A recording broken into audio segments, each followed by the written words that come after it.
Bonjour, une vidéo destinée à tous ceux qui souhaitent devenir parents. Ce sera les conseils que j'aurais aimé recevoir avant de faire mon premier enfant pour vous éviter certaines petites erreurs et pour optimiser la santé de l'enfant à venir. La vidéo sera répartie en 3 thématiques, donc la santé de l'esprit des parents, la santé de leur corps et l'environnement, le mode de vie. Donc on va commencer par la santé de l'esprit des parents. Et je me répète, cette vidéo, j'aurais vraiment aimé l'écouter avant de faire un enfant, mais la vie nous mène toujours là où elle doit nous mener. Donc j'ai vraiment fait mon premier enfant sans me préoccuper de savoir si j'étais prête dans mon corps et dans mon esprit. J'avais juste en fait un besoin viscéral de materner. Et après avoir essayé avec tout type d'animaux de compagnie de combler cette envie et ce manque de maternage durant mes études supérieures, et bien très vite, une fois diplômée, j'avais trouvé pour moi la personne idéale et mon besoin n'étant pas comblé par mes animaux de compagnie, il m'a fallu faire ce petit humain, cette petite extension de moi-même, mais au final, je confondais clairement avec mon besoin à moi d'être maternée par rapport à l'histoire de mon enfance. On a tous des raisons profondes de vouloir un enfant, et elles sont légitimes et c'est sans jugement. Par contre, attention à ce que ce ne soit pas quelque chose de trop lourd à porter pour les épaules d'un enfant. Il n'est pas censé, par exemple, typiquement dans mon cas, d'avoir le rôle de combler mon besoin à moi d'être maternée, parce que le risque, par exemple, c'est peut-être d'être dans l'excès dans la maternité ou d'être surprotecteur ou voilà, d'avoir des comportements qui finalement seront délétères pour l'enfant. Donc pour ça qu'on arrive au premier point de cette vidéo qui est la santé de l'esprit des parents, par laquelle je trouve que le plus beau cadeau que vous puissiez faire à vos enfants avant de les faire, c'est de vous comprendre vous-même et souvent on a besoin d'être accompagné. C'est pourquoi j'encourage vivement de faire une thérapie, autant pour la mère que pour le père, avant d'envisager une grossesse. Je vous parle pas des thérapies qui durent 10 ans. De nos jours, il existe plein de méthodes de thérapie brèves. Donc voilà, n'allez pas vous dire « Oh, ça va décaler mon projet de grossesse de plein de mois ». Non du tout. On peut aller à l'essentiel avec des méthodes de thérapie brèves selon les traumatismes que l'on a vécu, parce que parfois c'est un peu lourd, ça peut mettre plus de temps. Mais croyez-moi, c'est indispensable. Qui se soigne au niveau du corps, au niveau de l'esprit, soigne sa descendance. Donc si vous voulez avoir des enfants en pleine santé physique et mentale, il va falloir vous vraiment dégrossir le travail avant de les concevoir, parce que sinon, par l'épigénétique, vous allez leur refiler toutes vos tares, et c'est clairement ça. Quand on fait une thérapie, on va venir prendre conscience de tout ce qui nous aura meurtri tout au long de notre vie, particulièrement peut-être dans notre petite enfance, ce qui permettra en fait de ne pas reproduire les mêmes schémas toxiques, de ne pas reproduire les mêmes choses qui nous auront fait du mal, parce que vous allez voir énormément de parents qui reproduisent mot pour mot tout ce qui les ont blessés dans l'enfance sur leurs enfants. C'est de l'inconscient. Je ne leur en veux pas, il ne faut pas leur en vouloir, ce n'est même pas de leur faute. C'est que tant qu'on n'a pas fait ce travail de conscientisation, de mettre vraiment le doigt là où ça fait mal pour aller guérir, notre cerveau primaire va reproduire les schémas pour essayer de trouver des solutions, et malheureusement on refile en fait à nos enfants ce qui n'a pas été résolu chez nous, et c'est d'une grande tristesse. Donc maintenant que nous ne sommes plus des populations qui sont vraiment dans le besoin de survie et dans des besoins primaires tout le temps, il faut se dire allez, pour les générations suivantes, on va dégrossir le travail, on va venir faire des thérapies, et on leur permettra d'arriver au monde déjà beaucoup plus léger. Et la thérapie, elle aura aussi un autre rôle hyper important, c'est de s'assurer que le couple parental sera suffisamment solide pour tenir face à l'arrivée d'un enfant qui est finalement une bombe atomique dans le quotidien, parce que statistiquement, les enfants, enfin les adultes, pardon, qui ont eu leurs parents séparés dans l'enfance, ont une plus grande probabilité de reproduire le même schéma, c'est-à-dire de venir séparer le couple parental. Donc je vous dis pas de vite chercher à vous mettre avec quelqu'un qui a les parents, dont les parents sont toujours ensemble, mais clairement, il y a une plus belle probabilité qu'ils se mettent dans un couple qui durera toute la vie, plutôt que les enfants qui ont connu le drame de parents séparés et qui risquent de reproduire la même chose s'ils ne sont pas venus guérir cette blessure profonde. Donc aussi, il va falloir, être aligné sur l'éducation, entre le papa et la maman parce que c'est pas une fois que l'enfant est là et que c'est le gros chamboulement et qu'on n'a plus de minutes pour soi, qu'on dort à peine et cetera, qu'il va falloir en discuter. Et puis il faut être sûr en fait, de pouvoir s'entendre sur l'éducation parce qu'il y a rien de pire, que 2 parents, qui n'ont pas du tout les mêmes idées. Enfin, je vous parle en connaissance de cause. Moi, j'ai eu 2 parents qui m'ont, fait vivre 2 éducations diamétralement contradictoires, paradoxales et tout ce qu'il n'en faut, si bien que c'était à en devenir schizo.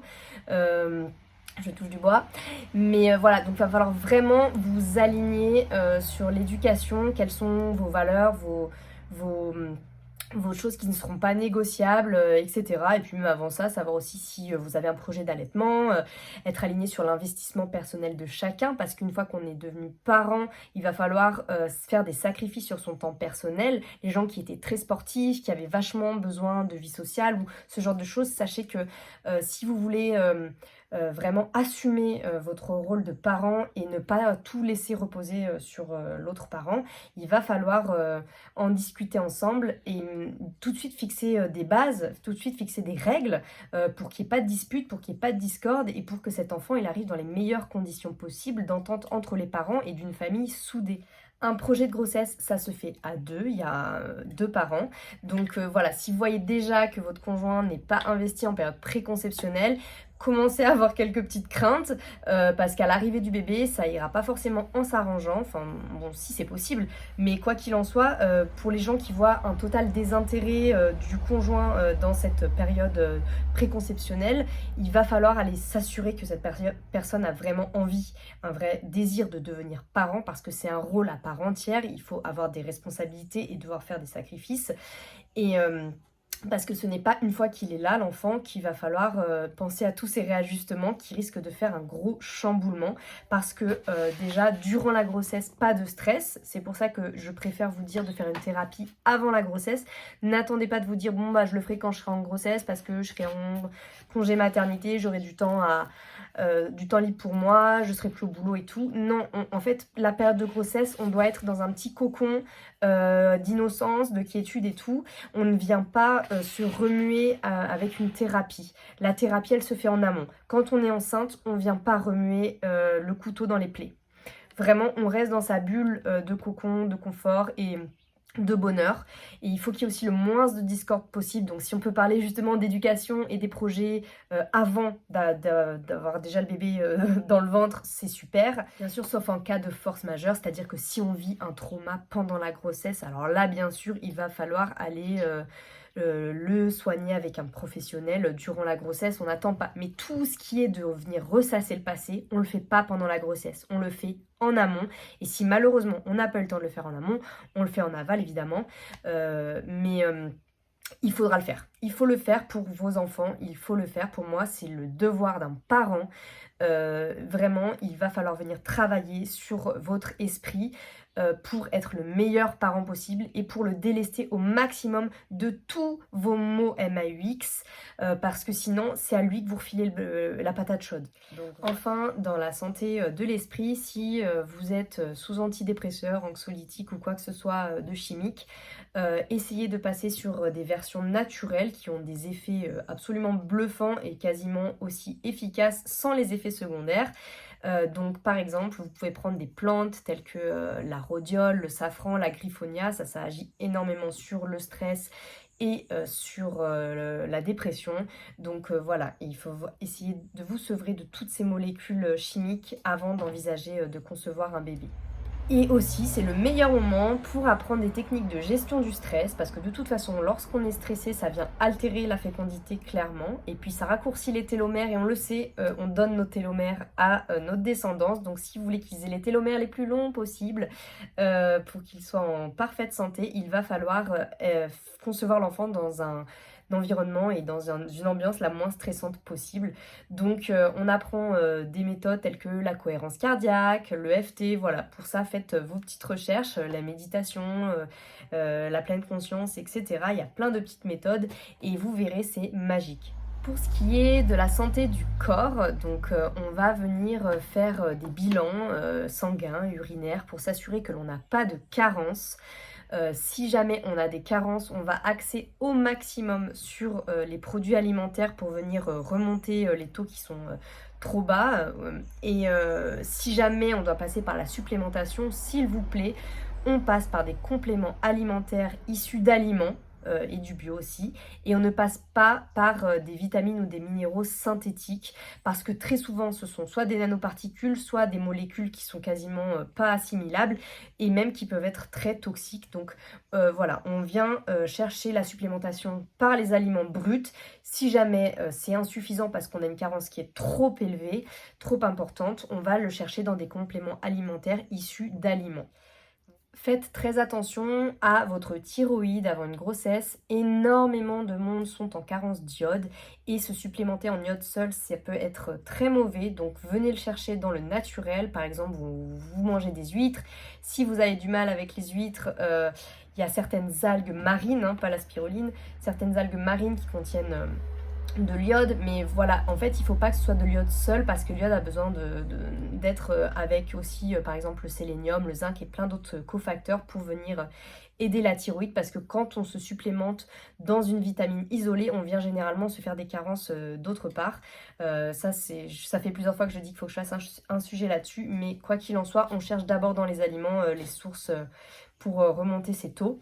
Lorsqu'on a des carences en fer, et ça arrive très souvent durant la grossesse, donc on anticipe, on vient monter ses stocks, on va manger du boudin noir, des abats tels que le foie. Si vous êtes végétarien, alors personnellement, moi je le recommande pas. En tout cas, si vous êtes végétarien durant une grossesse, faites-vous accompagner et redoublez de vigilance sur vos stocks de toutes les vitamines et de tous les minéraux. Mais sinon, vous prenez donc des légumineuses que vous avez bien fait tremper pendant minimum une nuit, que vous avez bien rincé pour enlever tous les antinutriments. Et après cuisson, vous venez les arroser par exemple de jus de citron pour que la vitamine C puisse permettre d'assimiler le fer végétal, qui n'est pas du fer animal, hein. Entre fer ferreux et fer ferrique, ce n'est pas du tout la même molécule, la biodisponibilité n'est pas comparable, donc je suis navrée. On a beaucoup plus de facilité à assimiler le fer animal que le fer végétal, c'est une réalité. Voilà, et pareil pour la vitamine A, on fait très attention. Les carottes, ça ne vous apporte pas de vitamine A, ça vous apporte du bêta-carotène. Et ensuite, vous avez une petite enzyme à l'intérieur de vous qui doit venir faire le travail pour transformer ce bêta-carotène en vitamine A. Or, beaucoup, avec l'évolution de l'humanité, n'a plus cette enzyme fonctionnelle parce qu'on était venus à tous manger des aliments animaux riches en vitamine A. Donc, le corps est intelligent, il va venir se débarrasser de ce qui est inutile. Mais là, beaucoup de gens repartent sur des modes de vie où on mange que des végétaux et plus de produits animaux. Donc vous avez beaucoup de personnes qui ne savent pas synthétiser la vitamine A à partir de bêta-carotène, et là vous risquez grave pour votre enfant, même pour vous-même. Donc attention, prenez de la vitamine A, allez la chercher dans les produits animaux, et si vraiment vous ne pouvez pas manger un animal parce que ça vous sort par je ne sais quoi, mais je dis ça sans jugement. Moi j'ai été végétarienne pendant un temps et je me suis sentie tellement en mauvaise santé que j'ai changé d'avis. En fait, ça m'a généré une dysbiose parce que quand on arrête de manger de la viande, notre corps pareil est intelligent, il vient sécréter moins d'acidité dans l'estomac parce qu'il n'y a plus besoin de faire des digestions de produits animaux. Mais qui dit moins d'acidité dans l'estomac dit que le microbiote, tout ce qui est candida, donc les champignons, tout ce qui est parasite, parasitose, tout le monde prend le dessus. Et alors clairement, j'en ai eu pour... Enfin bref, j'ai payé cher le prix, donc maintenant je remange de manière modérée. Et tout ce qu'il faut avec des bonnes sources de protéines animales. Pareil, la vitamine D, donc vous prenez le soleil, vous mangez du foie de morue, vous prenez de l'huile de foie de morue. D'ailleurs, pour les gens qui veulent de la vitamine A, l'huile de foie de morue, elle contient aussi de la vitamine A et de la vitamine D. Ça, c'est une petite recette de grand-mère oubliée qui est géniale. On se fait déparasiter, donc on fait des traitements vermifuges. Comme je disais, moi je recommande vraiment les traitements vermifuges par les plantes plutôt que par les molécules chimiques. Pourquoi? Parce que les plantes viennent vraiment tuer la colonie et pas juste la diminuer. Et le but c'est qu'il n'y ait quasiment plus de parasites. Et donc les plantes, elles, c'est des traitements sur long terme. Alors que les produits pharmaceutiques, généralement, c'est une monodose ou alors une dose puis on recommence 15 jours après. On estime qu'on a pu faire passer les œufs, les larves et les adultes, mais non pas du tout. On aura diminué la colonie, on n'aura pas tout éradiqué. C'est clairement impossible de choper tous les cycles de vie en 2 doses comme ça. Enfin, voilà. Donc les plantes, il n'y a pas d'effet secondaire, ça ne fatigue pas le foie et on est sûr d'aller au bout du process. On peut même cumuler les deux, le traitement pharmaceutique et le traitement par les plantes. Mais en tout cas, déparasitez-vous parce que, comme je vous l'ai dit dans ma vidéo, ça passe par la voie placentaire. Vous pouvez, votre enfant peut être colonisé in utero. On vient faire un check-up dentaire, donc vous allez chez votre dentiste, vous assurer que tout va bien parce qu'on le sait maintenant, quand il y a des soucis dentaires, ça vient clairement entraver la fertilité, le risque de fausse couche, etc. Donc, et puis les soins peuvent être difficilement faits durant la grossesse en raison des produits utilisés, donc on le fait en amont, on va faire son check-up dentaire. Et on ne se fait pas poser d'amalgame dentaire métallique, hein. Si jamais vous avez un souci de carie ou quoi que ce soit, vous avez bien compris, regardez ma vidéo sur les métaux lourds. Donc on vient aussi travailler sur son microbiote. C'est vrai que là je ne l'ai pas forcément précisé, mais assurez-vous de ne plus avoir de problèmes digestifs pour être sûr d'avoir un bon microbiote, parce que le microbiote c'est ce que vous allez donner à votre enfant lors de l'accouchement. Et moi c'est typiquement ce que j'aurais aimé savoir aussi avant, parce que j'avais une dysbiose, comme je vous ai parlé par rapport au fait de manger trop végétal et de pas correctement préparer mes aliments. Et bon, il n'y a pas que ce genre de cause, hein. C'est une combinaison de plein de choses. J'ai eu aussi beaucoup d'antibiotiques dans l'enfance et beaucoup de choses qui sont venues me dézinguer. Mais quoi qu'il en soit, j'étais en hypochloridie qui m'a généré une dysbiose et j'ai refilé un mauvais microbiote à mes enfants. J'ai aussi refilé de la parasitose probablement. Donc on vient travailler en amont sur son système digestif. N'allez pas tout de suite vous donner des probiotiques. Allez vous assurer que vous n'avez pas l'intestin poreux, etc. avant, parce que parfois ça peut être mal accepté par le corps des probiotiques, même si c'est super. Faites-vous éventuellement accompagner si vous pensez que votre cas il est un peu trop critique au niveau des troubles digestifs, sinon vous pouvez faire par vous-même, mais vraiment veillez à avoir un bon microbiote car vous allez le donner à vos enfants et c'est ce qui leur permettra d'avoir une bonne immunité et de ne pas avoir plein de problèmes d'intolérance alimentaire ou d'allergie, ce que j'ai fait typiquement à mes enfants et que je regrette énormément. Et donc maintenant je fais le travail à la fois pour moi et pour eux et j'aurais pu m'éviter ça si je l'avais su en amont. Il y a le docteur Thierry Hervé qui fait une métaphore sur l'avion et en fait je la trouve super, c'est que en gros on est l'avion, la maman, et le bébé c'est le passager. Et en fait il va prendre l'avion et forcément on veut que le pilote il ait bien dormi, il ait pas bu d'alcool, il ait bien mangé, qu'il ait fait le plein de kérosène, que les pneus soient gonflés, etc.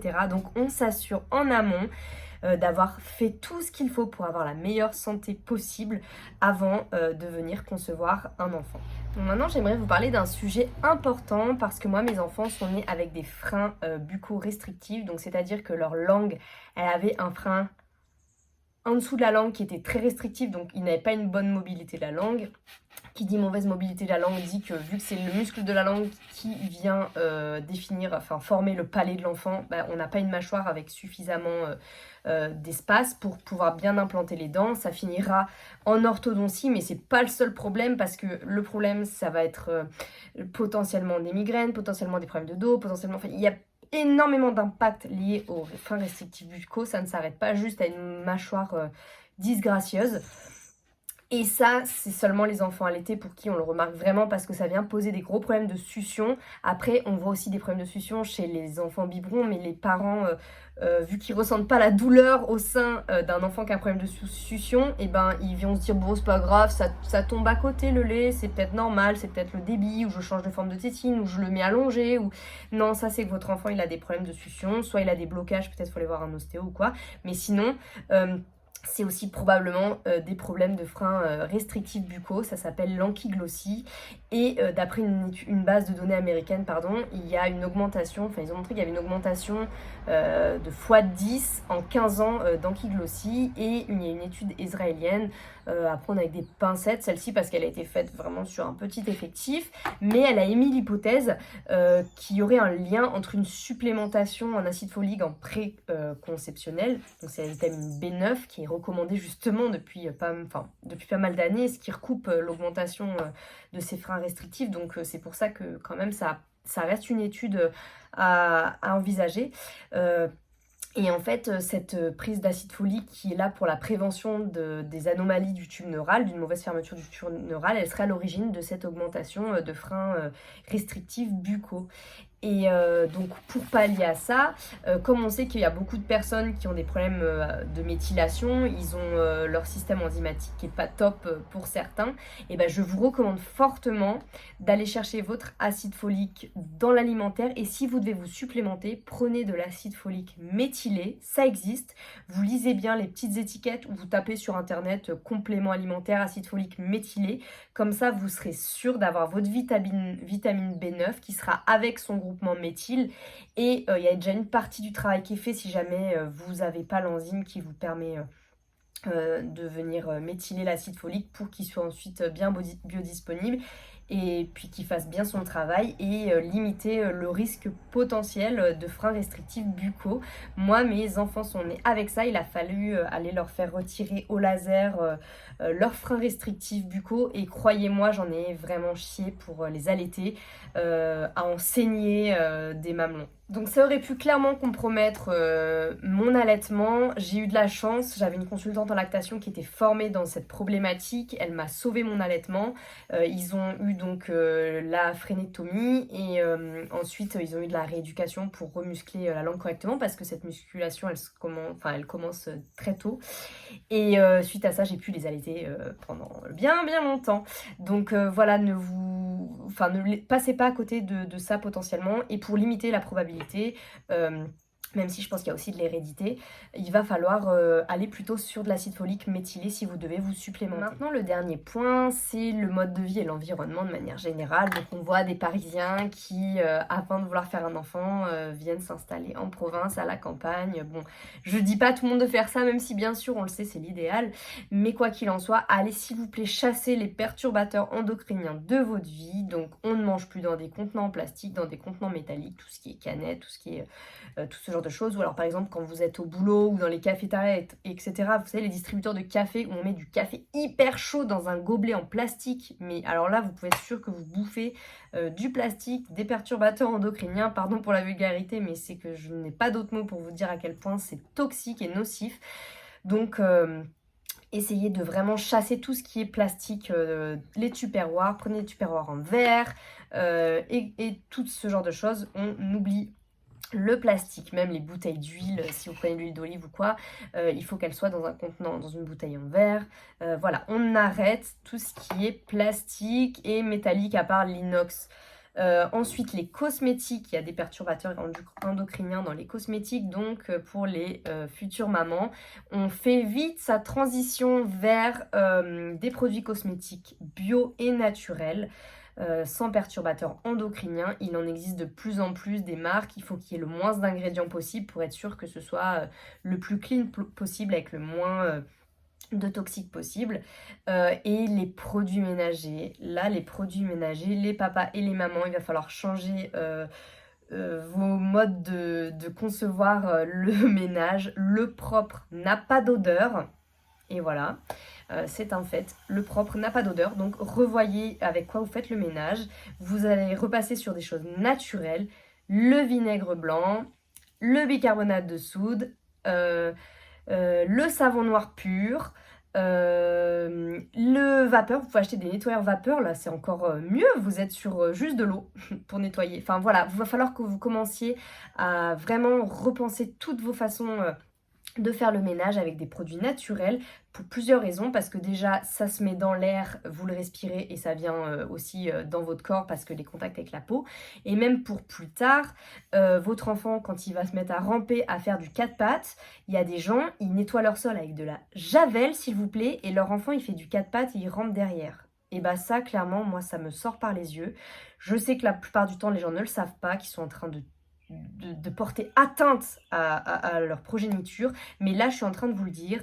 Alors s'il vous plaît, on oublie la javel, on oublie, ça n'existe plus, poubelle. Il y a des pays où c'est interdit la javel, hein, je tiens à le préciser quand même. Nous en France, je sais pas ce qu'on attend. Je pense qu'on a on est un peu chauvin parce que vous voyez, c'est nous qui avons créé la javel, donc on n'a pas envie d'avouer qu'on a créé quelque chose de toxique. Et pour la lessive, il va falloir passer aussi au bio, comme je vous l'ai dit, le propre n'a pas d'odeur, donc les lessives qui sont safe, la plupart du temps, elles n'ont pas de parfum. Vous êtes sûr que vous ne viendrez pas faire des allergies chez vos enfants et qu'il n'y ait pas de molécules toxiques chimiques dans les lessives. Et en période de préconception, pareil, si on veut faire la chambre de bébé à l'avance, bon, c'est vrai que vous ne savez pas encore si c'est une fille ou un garçon, mais c'est mieux de faire tout ce qui est peinture, ou si vous devez acheter du mobilier, même si c'est mieux d'acheter d'occasion, vous le faites maintenant, parce que c'est pas quand on est enceinte qu'on va venir respirer tous les produits chimiques et tout le mobilier neuf qui est pareil, plein de perturbateurs endocriniens. Il vaut mieux anticiper. On va pas enceinte venir faire des travaux, c'est catastrophique pour la santé. Vous allez inhaler et refiler à votre bébé plein de perturbateurs endocriniens. Et s'il y a de la moisissure dans votre maison, s'il vous plaît, il va falloir vraiment songer à déménager parce que il y a vraiment une atteinte fœtale qui a été prouvée. Il y a beaucoup d'études sur les rongeurs principalement, mais si ça atteint les rongeurs au niveau fœtal, faut pas se croire supérieur, ça fait exactement pareil chez le petit humain. Donc si vous avez des moisissures chez vous, et ben écoutez, à moins de payer une fortune pour tout assainir, déménager, ou alors si vous êtes propriétaire, bah si, payez une fortune et assainissez tout. N'attendez pas que votre bébé vienne au monde, n'attendez pas d'être enceinte, parce que vous allez l'intoxiquer aux moisissures et les mycotoxines sont vraiment extrêmement toxiques. Donc si vous voulez avoir un enfant qui aura le plus de probabilité de faire ses nuits rapidement, qui ne souffrira pas de reflux, etc., vraiment faites tous les conseils que je vous ai dit. Et si vous avez besoin de plus de conseils, faites-vous accompagner, parce que avoir un projet de bébé, c'est vraiment mettre toutes les chances de son côté pour avoir une parfaite santé de son esprit et de son corps et dans son environnement, de ne pas avoir de toxicité, pour avoir l'enfant en meilleure santé possible. Et un enfant en meilleure santé possible, croyez-moi, ça vous évitera des années de galère, que ce soit avec le sommeil, avec des rendez-vous médicaux, ou même des troubles de l'humeur de l'enfant, ou quoi que ce soit, parce qu'il sera en souffrance ou qu'il aura un système immunitaire faible, ou que sais-je. Donc voilà, je vous souhaite le meilleur pour votre projet de grossesse, et vous serez de super parents, soyez-en sûrs.